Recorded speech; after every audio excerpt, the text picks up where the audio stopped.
So how long have you guys been going for? I didn't get the chance Since 8. Since Wow. 8 a.m. That's Pacific awesome. time. Yes, and I know that there's some tomorrow, and my schedule is pretty open, so I will be tuning into the ones tomorrow as well. Wonderful. Okay, well, you are on. The floor is yours. Okay, awesome. Thank you. So I hope that you guys can be patient with me because this actually is the first time I'm doing it as a webinar. So it's pretty condensed, and I hope that it feels like a safe space and feels like community, but we'll feel it out.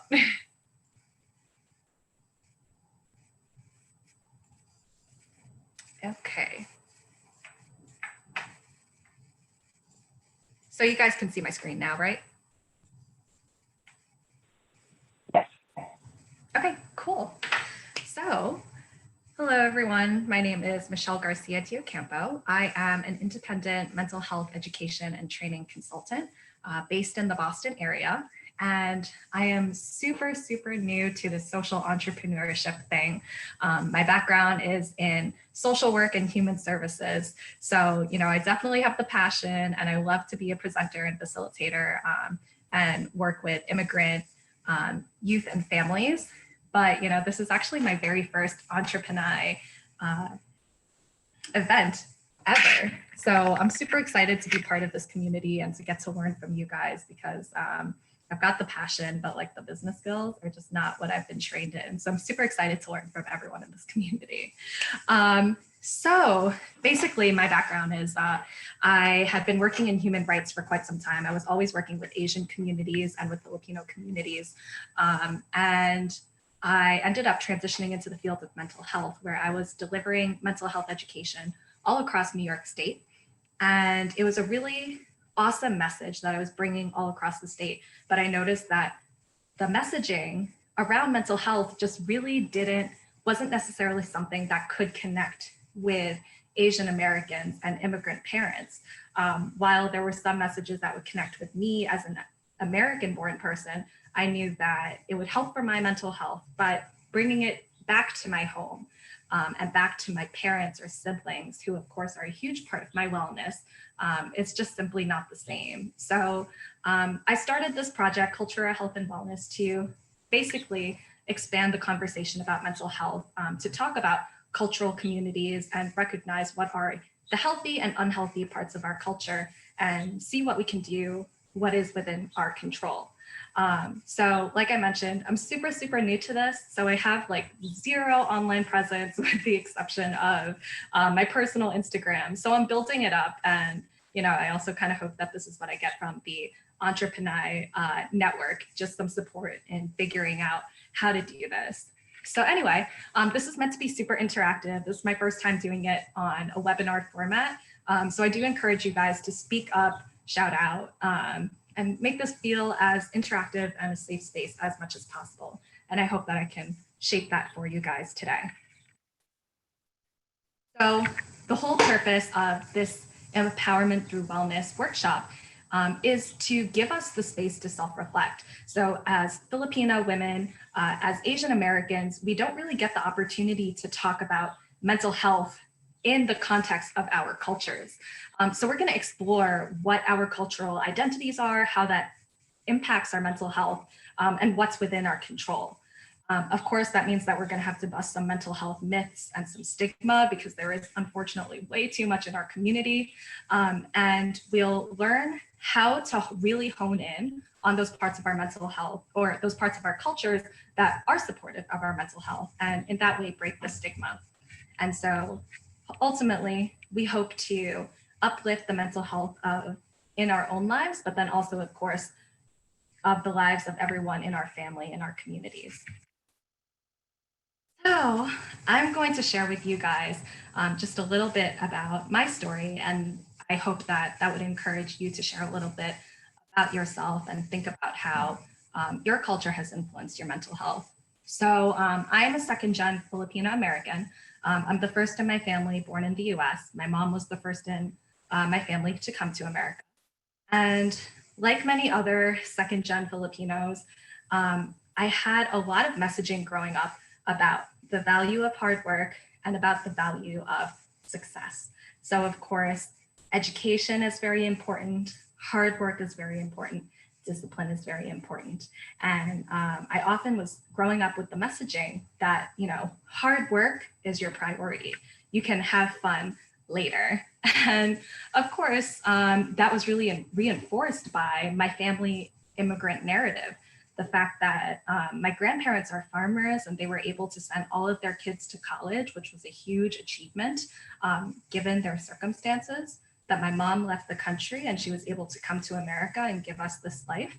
And so, of course, that kind of brings a lot of pressure to make sure that whatever it is that I end up doing with my life, it needs to honor the sacrifices of my family and all the generations that come before me. So I learned a lot of that.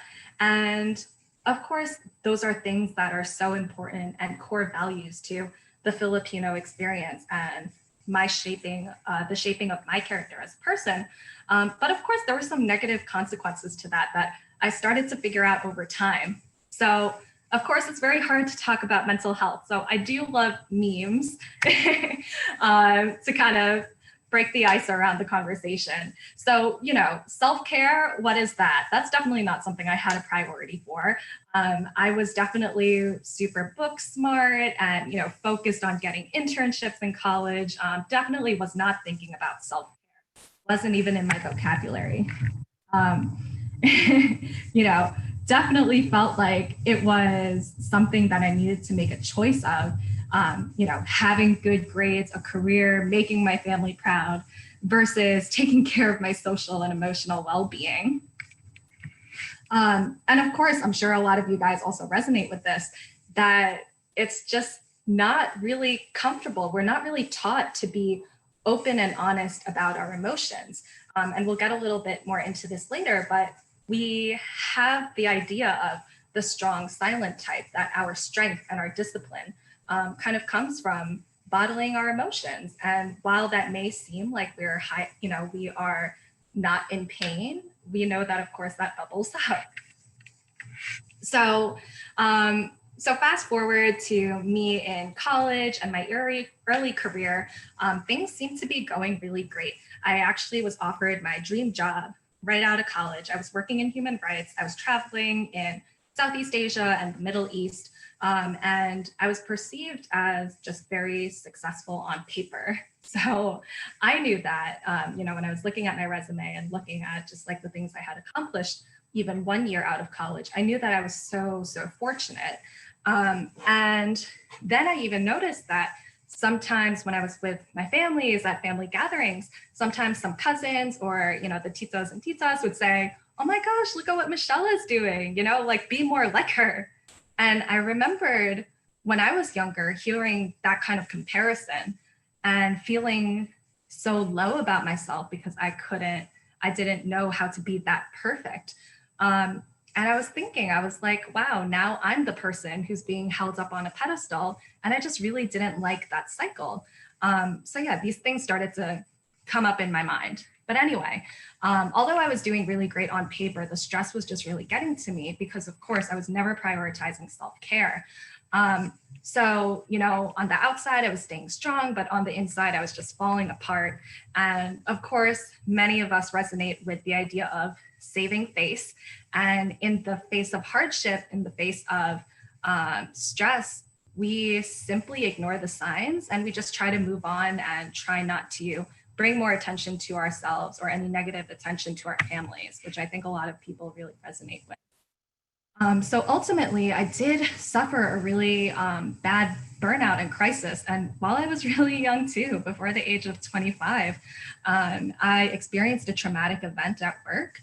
And while, of course, there were certain circumstances outside of my control, the reality is that if I had been taking care of myself more, if I prioritized building a stronger support network, I definitely wouldn't have been in such a bad place and such a crisis if I had gotten help and taken care of myself sooner.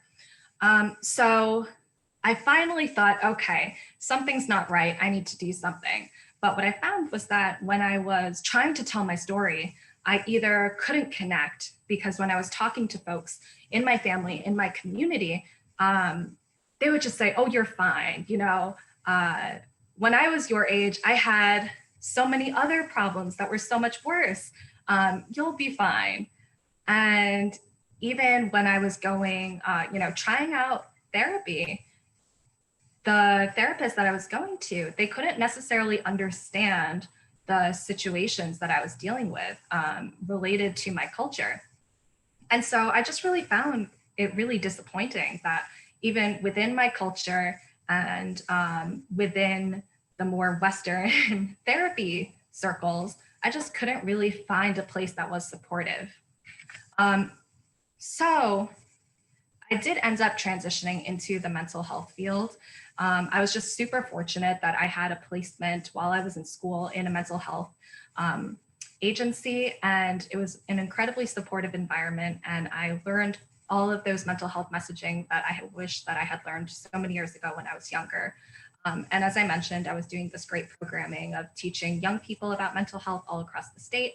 But of course, I was thinking there needs to be a conversation about mental health from the perspectives of cultural communities, from the perspectives of immigrants and children of immigrants, because of course we make up such a large percentage of America. So of course, out of that, this project has bloomed. And so, I try to, of course, model these kinds of behaviors in my personal life as well. And, all the messaging that I take, I do my best to use it to start the conversation on mental health and modeling self-care for my family. Because of course, we cannot change our culture overnight, but the reality is that when we're modeling healthy behaviors, we're able to improve our lives, and we're able to model those behaviors that our addings, our younger folks, and sometimes even our elders are able to recognize and really admire and adopt some of those practices as well. And so that's what's really drawn me into being in the fields of Asian American mental health. So I have been babbling a very long time, and I promise that I am not this narcissistic. I don't like to speak this much about myself. But I hope that this has modeled storytelling for you, and to see that there is power in sharing your experiences. So I would love to hear from you guys. I'd love to know your name, what you hope to gain from this workshop, and if you're comfortable sharing a recent wellness challenge or win. So please do feel free to just shout out.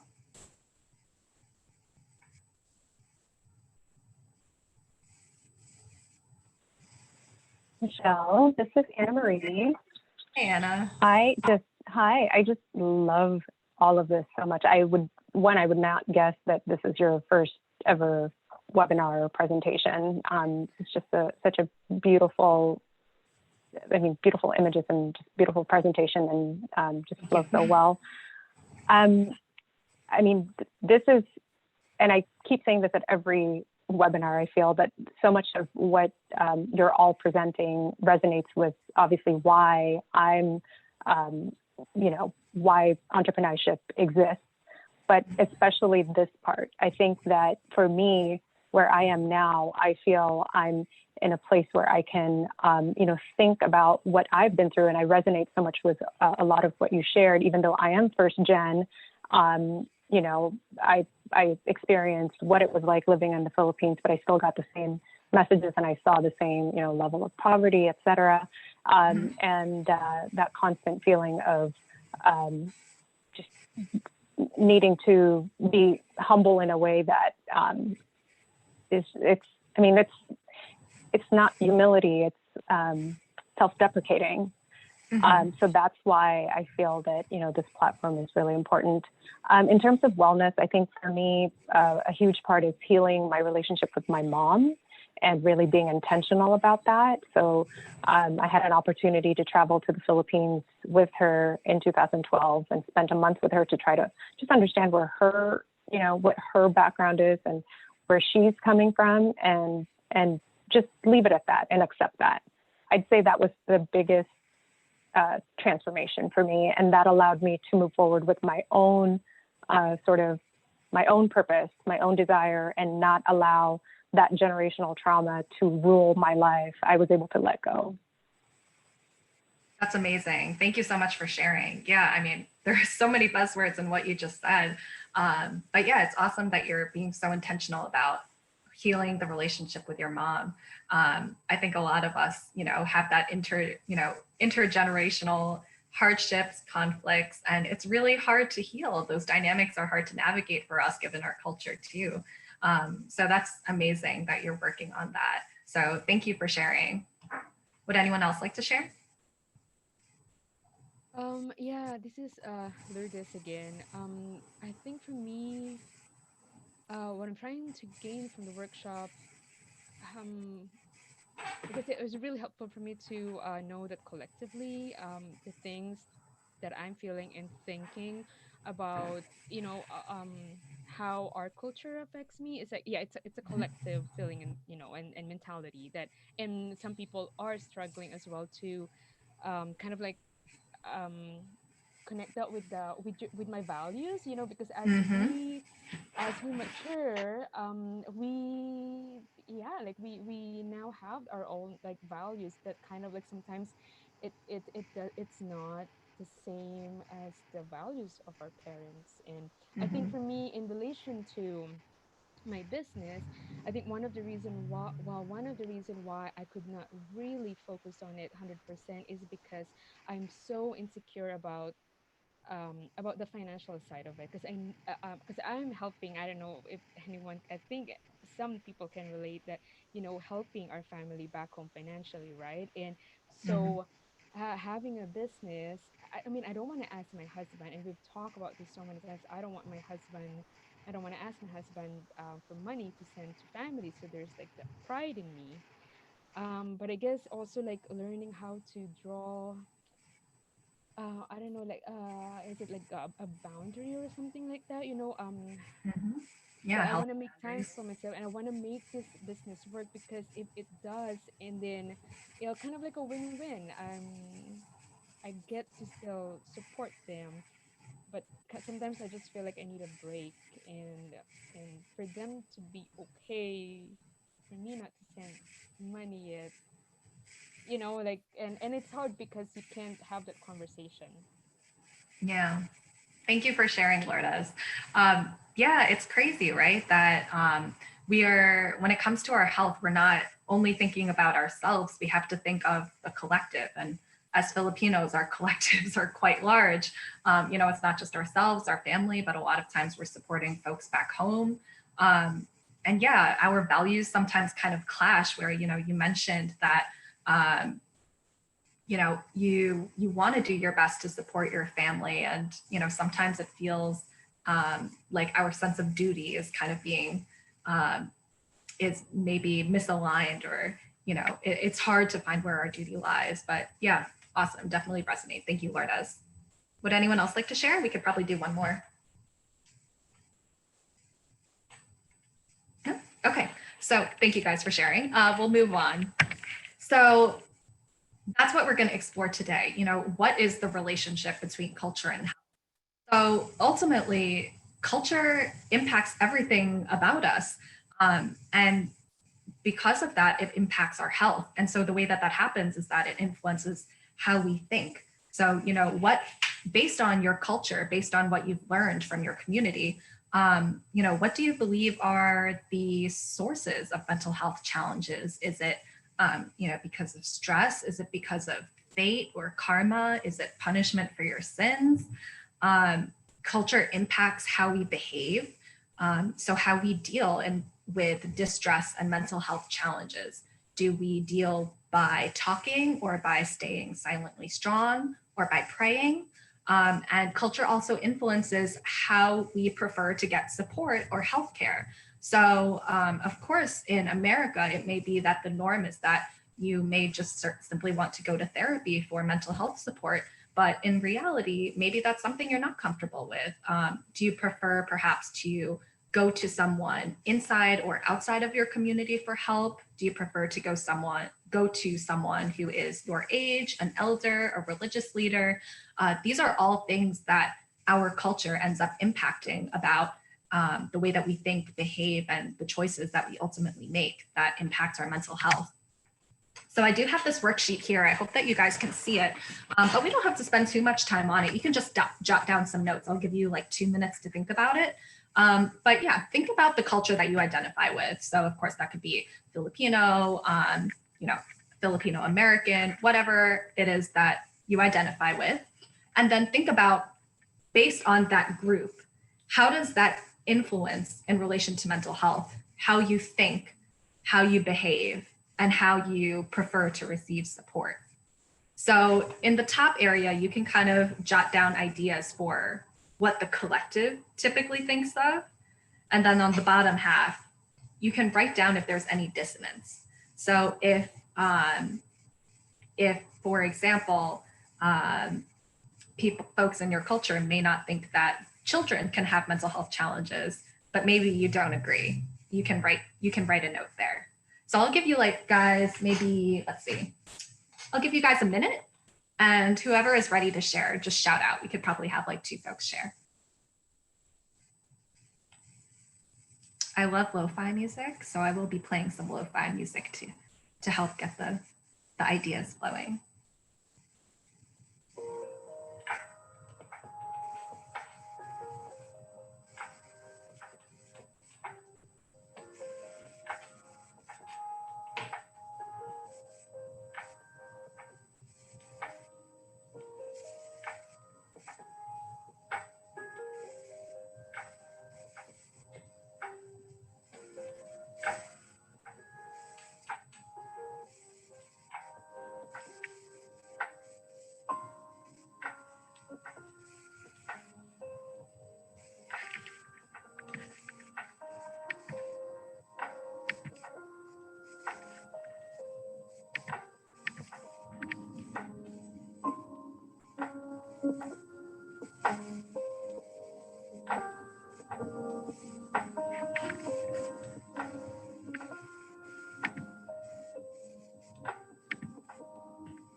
Alrighty. So is there anyone that would like to share what they came up with? And you don't have to share everything. If you want to just give one example, that's just fine.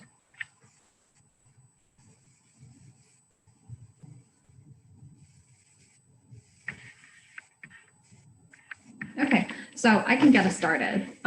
So one of the ways that, and mind you, I also want to make a note that although we are all Filipino, of course, each of our circles looks very, very different. So the idea here is to talk about how there's the mainstream of our expectations in our culture, but then of course, sometimes there is either agreement or dissonance with what our individual beliefs may be. So for me, what I ended up filling out was that, you know, in my circles, typically mental health is not really seen as a priority, because the priority in my family and my community has always been, of course, uplifting the next generation through education and through, financial gain. So the focus has always been on education and career, mental health not really being a priority. Whereas I think, based on my experience, I've learned that mental health is something that comes first, and that when I'm in the best mental health for myself, I'm able to achieve the best that I can in academics, in career, and in my family life. In terms of behavior, I know that my Filipino circles, especially the older folks, are definitely not comfortable, talking about emotions. Typically, they'll kind of share it very privately, or maybe not share their thoughts at all. But as for me, I know that it's really important to me to communicate my own emotions and my feelings, and that's really key to my relationships. And in terms of receiving support, I know that, especially in my family, very Catholic, they would definitely be more comfortable going to religious leaders or elders for advice. But as for me, interestingly, I kind of look for folks who are both in and outside of the community for support. So when I'm struggling with something, I'll go to not necessarily Filipinos, but just any Asian Americans, because as a second gen person myself, usually the kinds of things that I'm dealing with are kind of like issues that result from being in like two conflicting worlds, Asian culture versus American culture. So usually that's who I go to. Is there anyone else that would like to share?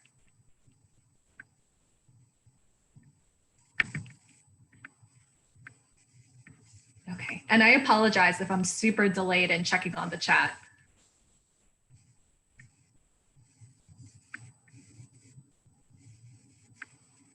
All right, I got a couple comments that things are spot on. Thank you very much. All right, so I'll just quickly breeze through this. We've been talking a lot about values, and I know that some folks have mentioned, like conflicting values, conflicting messages, and that's really kind of a hallmark experience of being Filipino American. So when we're thinking about Filipino mental health, it's so important to think about what is our culture, what's the intent behind it, but then of course, what are some of the unintended impacts?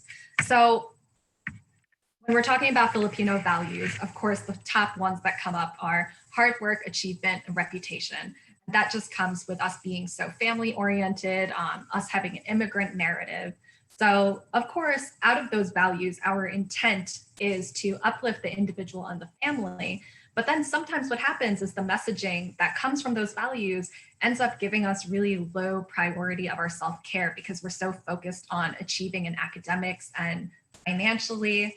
It means that we tend to learn social and self-pressure. We learn to compare ourselves to others.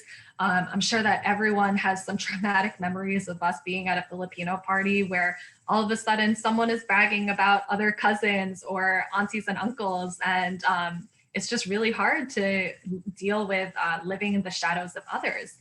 Of course, that leads to low esteem. And in response to what we perceive as failures, instead of talking about it, because that's simply not the norm, what ends up happening is that we isolate ourselves from others and we try to save face. Another one is perceived strength and emotional control. So of course, the intent is to promote discipline and for us to avoid pain, but then the unintended impact is that we minimize or we hide our distress, we somaticize our emotions. So because we're not really comfortable talking about our emotions, what that our symptoms present physically. So when you have a friend who talks about all of these unexplained aches and pains and nausea and back pain, and there's no other cause for it, usually that's the result of mental distress. Of course, that means that because we're not practicing expressing our emotions, that means that we have difficulty verbalizing our emotions when we want to be able to. And of course, because we're not practicing, we're just not building up that emotional emotional intelligence as much as we can. And that means that we end up avoiding addressing the problem until it becomes a crisis.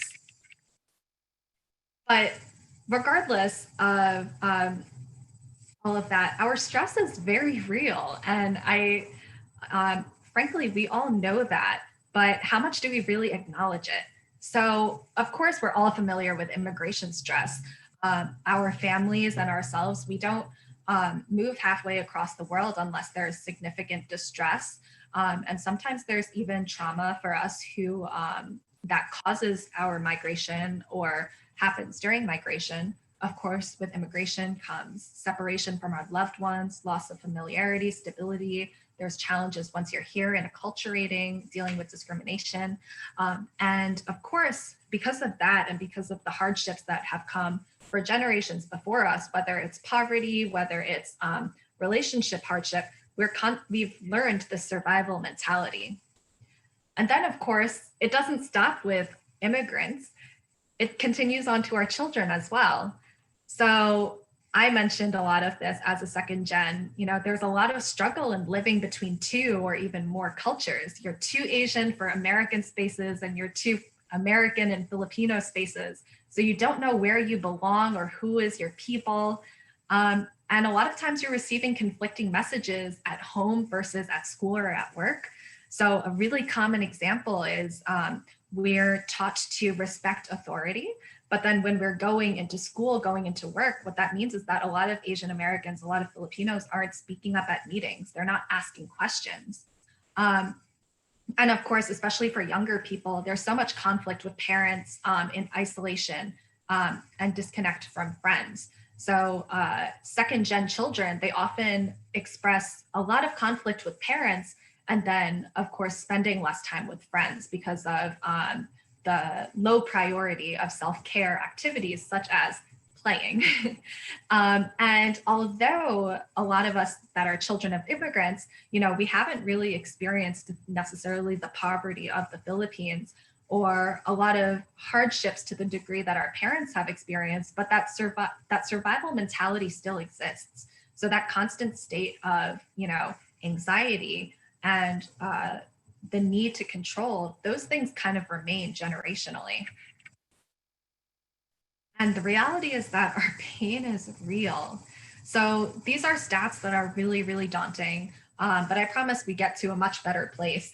But just so we know that these are legitimate concerns. So our youth are hurting. So Asian American adolescents have the lowest self-esteem scores among school-aged children. Asian American high schoolers, they think and they attempt suicide more than whites. And so if you think about how there's this misconception that mental health, mental illness is a white problem, is an American problem. And when we're always hearing these stories about white kids who are having problems, the reality is that we're suffering more. We're just not talking about it. More than that, our girls are hurting. So Filipina adolescents, this is a study that came out of, I believe, UCLA, found that they have the highest rate of suicidal thoughts in America. And Asian American high school girls are twice as more likely to attempt suicide than Asian American high school boys. So think about that. When we complain about, being young girls and being treated differently than our brothers, that's not just, that's just not a frivolous thing. That has major impacts. The way that we're treating our girls versus our boys, the higher pressures for girls to succeed and take care of family, that's really making an impact on us. And our women are hurting too. So 21 to close to or over 50% of Asian American women have reported intimate partner violence. And now, of course, that is reported and is so stigmatized. So of course, the numbers could be much higher. Asian American young women, so age 15 to 25, die by suicide more than any other racial group. And Asian American senior women over age 65 have the highest suicide among all seniors. And now if you think about that, again, this is speaking to the gender disparity. We put so much priority on familial life, on taking care of others. And so especially for senior women who when they're widowed, oftentimes they're so alone. And so that's what pushes them to this situation. And I think what's also really daunting as well is that Filipino Americans have the highest depression rates among Asian Americans. So how are we responding to this? Not very well. So we talked about survival mentality, and unfortunately, we've kind of accepted it. Although that some of our families have been here for 2, 3, or more generations, even though our circumstances are improving so much more and we have so much gratitude for it, the reality is that the survival mentality and all that anxiety that comes with it, it's still staying. More than that, we've also learned silence. So another study was really interesting. It found that Asian American women, they are able to recognize depression in their families. And of course, we know that depression is so prevalent among Asian American women, but they have learned to respond with silence, as they have learned from past generations. So just because this is how it has always been, this is life, it's accepted, and this is how we deal with it. Mental health care is not perceived as a trustworthy option. Of course, many of us know, we've heard so many myths about, if you're mentally ill, you'll be mentally ill forever, you'll be locked up, you'll be labeled, you won't be able to get into a good school or get a good job. And so where do these misconceptions come from? Because of course, especially for us in the US, we know that we have protections against this kind of discrimination or injustices. Well, that's because there's a lot of mistrust due to the ideas of the mental health care system, because back in the Philippines or the home country, or even just in past generations, the mental health system was not efficient, it was not just, or there was a lack of it entirely. But of course, now in America, of course, we have better privileges, we have more measures in place to make sure that people are getting the care that they need. And so unfortunately, despite all of these challenges that we have, Asian Americans are the least likely racial group to seek mental health. And it does not have to be this way. So we have the power to improve the mental health of ourselves and in our communities. So if you think about it, the Filipino narrative, our immigrant narrative, is so filled with themes of hard work, resiliency, valuing education, personal improvement, pamana, wanting to improve the next generation. These are all really positive themes that align with building mental health and resiliency. So based on where we're at right now, it's kind of like our cultures and our daily ways of thinking and behaving are kind of like manifesting in the negatives. But the truth is that our culture is really rich in values and practices and traditions that can uplift our mental health in ourselves and in our communities. So we do have the power to improve our personal mental health, and of course, to model that mental health, positive mental health for others. And of course, because we are so achievement oriented and we are so group oriented, it's so important to talk about this message that mental health can be a foundation for success for ourselves and for our families and communities. So, because there is so much misinformation out there, we do have to myth bust. And I promise I'll try to get through this so that we can get back into the more interactive parts. So I'm just going to breeze through these really quick. I hope that I don't get too out of breath. But I'm sure you guys have heard a lot of this. Mental health isn't real. Mental health means mental illness, or that mental health is just not a priority. Well, that's simply not true. Of course, mental health is real. It's an integral part of overall health. So just as much as your physical health is important, which of course we all know, our families tell us to take care of our physical health is our wealth. Well, our mental health is our wealth as well. So more than just that, we can expand it and think about what are all these other parts that are integral to our overall health. This is SAMHSA, the Substance Abuse and Mental Health Services Administration's 8 dimensions of wellness. So of course you can see on there environment. Obviously, our community knows the importance of environment because many of us had immigrated from the Philippines to America for a better environment, for a better life. We know the importance of finances, of course. We know the importance of intellectual stimulation. So all of these things, mental health included, spiritual health included, these are all integral for us to be healthy. And more so, your overall holistic health is a foundation for success. When you're able to take care of your mental health, you're at the optimal mindset to be able to succeed in whatever is important to you, whether that's school, career, extracurricular and community activities, and your family. Another really major mental health myth is that you're either mentally healthy or you're mentally ill, and that there's just nothing you can do about it, and you just have to deal with it. Life is hard, just deal with it. Well, the reality is that mental health is really dynamic. So just like how your physical health is changing every single day, and you have to take personal responsibility to move yourself towards being well, you do the same exact thing for your mental health. So just as one example, so this is, you can conceptualize this as a spectrum of wellness, that there's illness on one side, wellness on the other, and you can move anywhere in between day to day.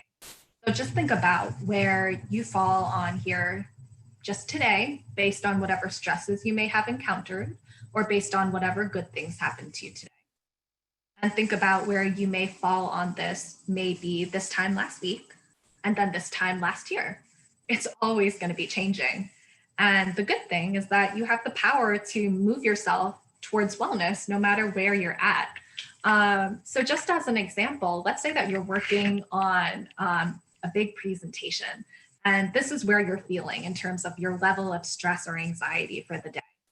Well, you can move yourself towards wellness by taking a little personal responsibility.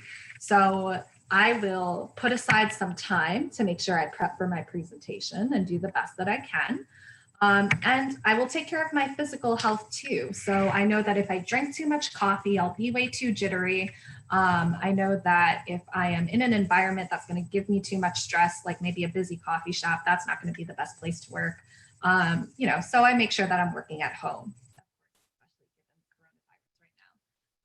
So I do all these things to move myself towards wellness, but despite my best efforts, I get really, really overwhelmed and I simply can't focus and I'm starting to feel ill. Well, there's still more that I can do. Maybe I change up my plans and maybe I need to find a better way to modify my presentation to make it work for whatever my ability is to function at that time.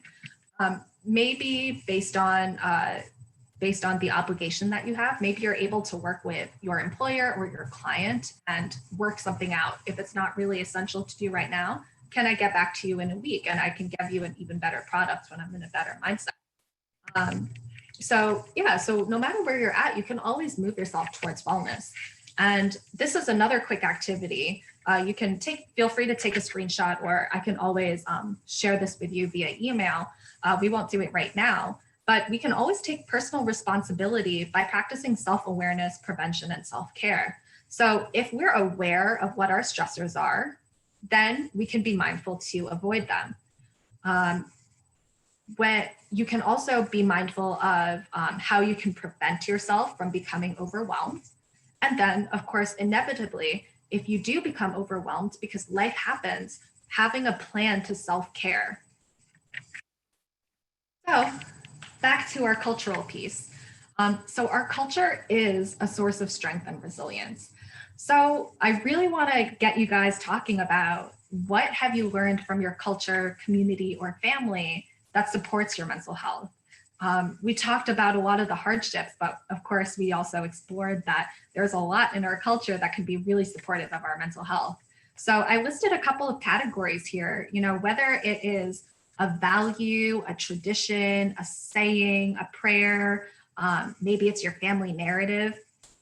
What things exist in your culture, Filipino or whatever other culture that you identify with, that supports your mental health? So I'm going to give you guys some time to think about it. And I really hope that we can get lots and lots of ideas so we can learn from each other. So I'll give you guys like 2 minutes, and please try to write as many as you can and we'll circle back. And I'll play my lo-fi music again for you.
All right, guys. Is there anyone who's ready to share?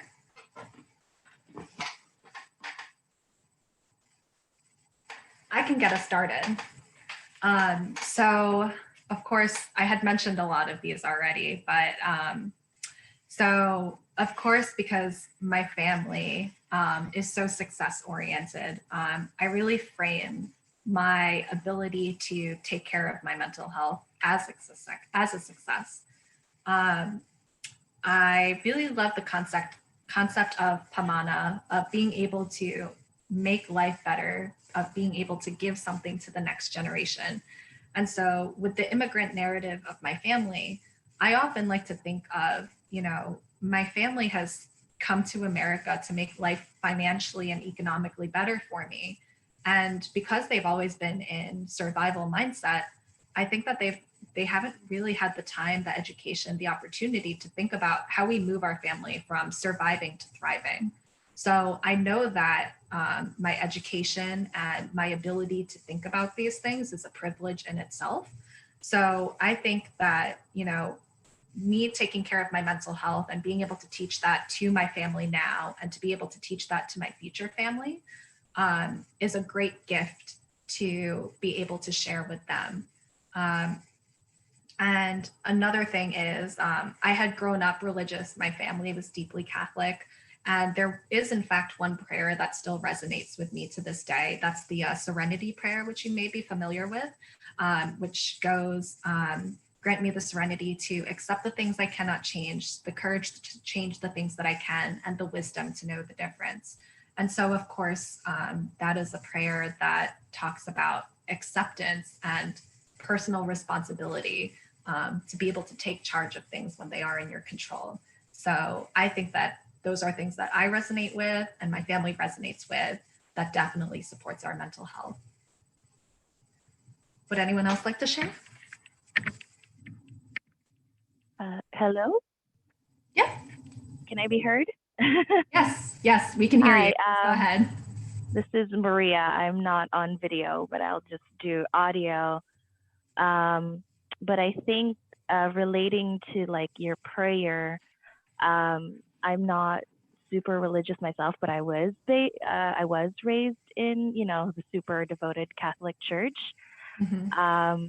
But I think with that, now I'm more agnostic, I guess. But I think with that like gave me this sense of hope and faith, which I'm super thankful for, because despite the hard times, I think because of that, like hope and faith for something better, I'm always able to look forward, to greener pastures and stuff. So I think that's something I'm always like thankful for.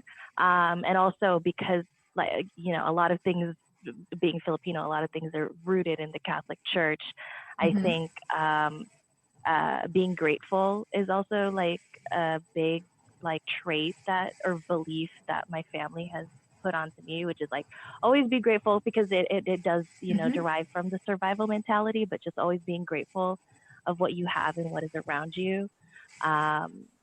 has also been really helpful. And like always helps me step back and be like, you know what, like you have all of this in front of you, just be grateful for that. And then I think more on the like, I guess, non-Catholic side, I think the idea of like us being super tribal and stuff, and always like relying on your like tribe or your clan, because like now I have like a tribe of girls that I always find support from. But I always felt that with like the Filipino family gatherings, you know, um, and always wanting to be close with those people that you trust and stuff. I think that's like a beautiful part of our culture. So yeah, I'm gonna go back to mute. Yeah, absolutely. Thank you so much for sharing. Yeah, I mean, just the community and the support that we give each other is so phenomenal. And you know, I agree with you too. You know, I was, as many of us were, raised super Catholic, and I'm not very religious now. But you know, I think that's also kind of a great thing when we can still recognize some parts that, you know, give us a lot of strength and gratitude, because it still helps us to connect with others that that are really religious, and those messages still very much resonate with them too. And yeah, of course, gratitude is such a gift as well. Thank you for sharing. We have some people in the chat, and I apologize if I miss some, but we've got one from Danielle that says, Kapwa, community mindedness, knowing when to ask for help from those that we trust, or needing someone to help out with childcare, pet care, food prep. Absolutely. It's awesome that our community really does step in wherever it is, you know, that it's needed. And also the simple act of cooking or eating together. I love how food brings Filipinos together. Absolutely. And I totally agree with that. You know, I think in our super, super busy lives, we don't always get time to just sit and be mindful and experience peace. But I definitely resonate with that. Food time is definitely something that is sacred, where I get to share and connect with others. And yeah, that's a great part of our culture that gives us peace and mindfulness.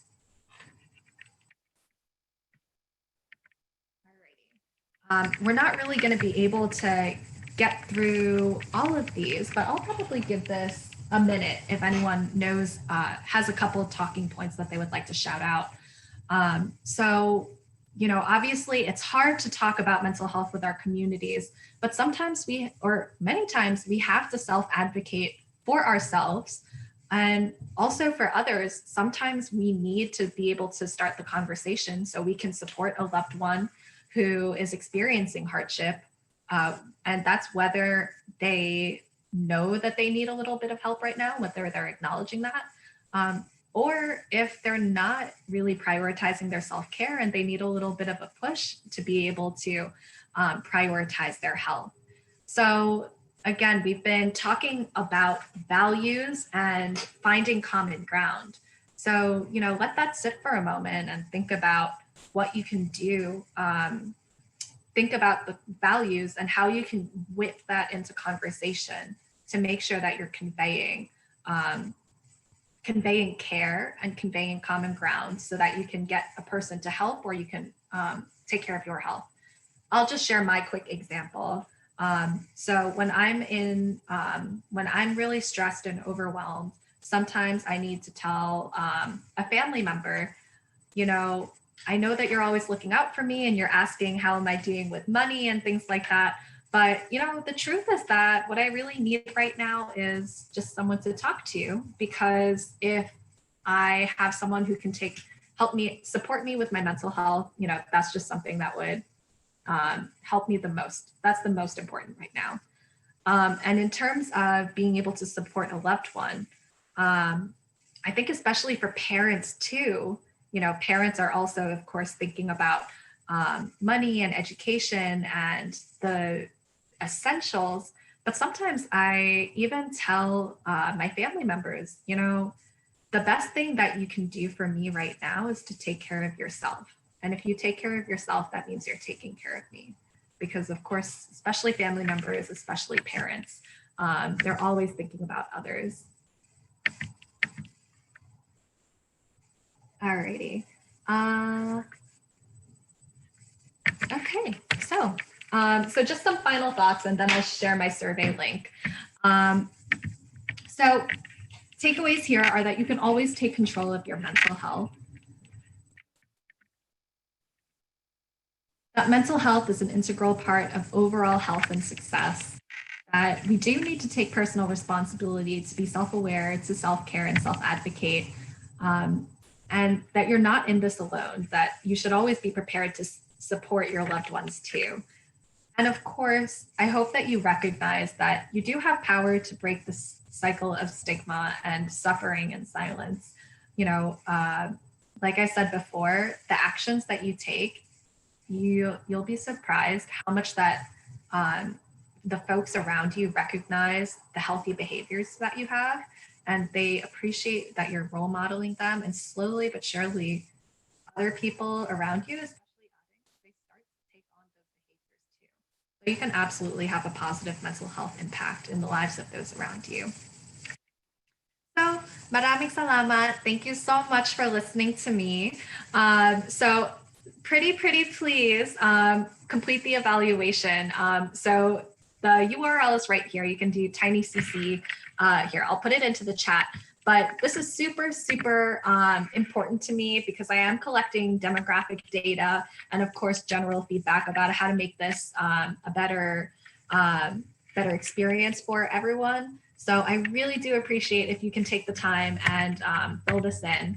I was hoping to finish up a little bit earlier, but we had lots of information to get through, so my apologies. So I just put the link in the chat if you'd like to do that right now. And as I mentioned, I'm super new to this, so no online presence yet, but I'll be sure to update you guys once I get everything going. But for now, you can just contact me at my Gmail. And this is just my personal Instagram. But you can always DM me too. So maraming salamat, everyone. Thank you so much, Michelle. That was awesome. Very much needed in our communities around the world. So hopefully we can continue to offer that and work together to get your very important message to the communities. Awesome. So now I'm always happy to.